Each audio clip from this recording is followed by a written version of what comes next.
The massacre in Uvalde, where a Texas House committee is investigating the school shooting rampage that killed 19 students and 2 teachers last week. A hearing moved from Austin to Uvalde. And as we begin a new week, more testimony is underway there.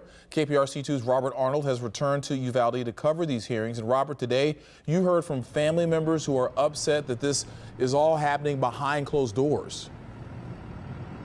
Yes, and this has been an ongoing frustration with parents who had students both hurt and killed during this mass shooting, is that much of the information being garnered by this House investigative committee is not being made public. Now, about 5 minutes ago, the aunt of 18-year-old Salvador Ramos just finished testifying before this House committee. We tried to speak to her as she walked across the street.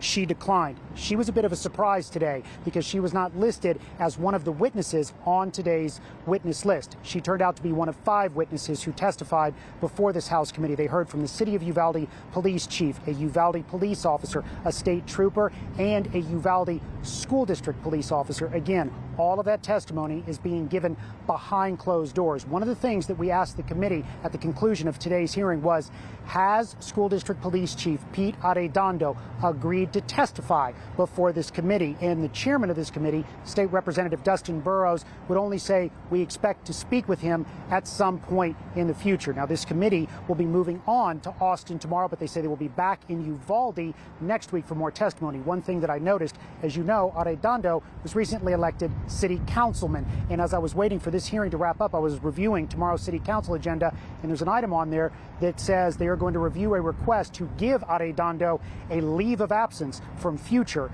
council meetings. Now, the parents that we have spoken to, that you talked about, Keith, they have already said what they wanted to say, and that is they want Arredondo gone.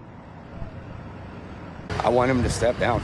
I want him to be a man and make the right decision. He needs to step down from city council. He needs to step down from the school district. The other children are not here to fight for themselves, so I will.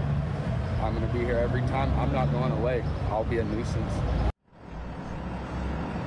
Now, tomorrow, a Senate committee that is also going to be looking at this shooting is going to begin their round of hearings. State Senator Paul Betancourt is among those committee members, and one of the things he told us today is he's now receiving information that officers in that hall may not have verified whether the doors to those classrooms were actually locked while they were waiting on keys and other equipment to arrive to breach that classroom. You can read more about that on click2houston.com. We will be in Austin tomorrow to update you on both of the hearings from this committee and the Senate committee. Reporting live from Uvalde, Robert Arnold, KPRC 2 News. Robert, thank you.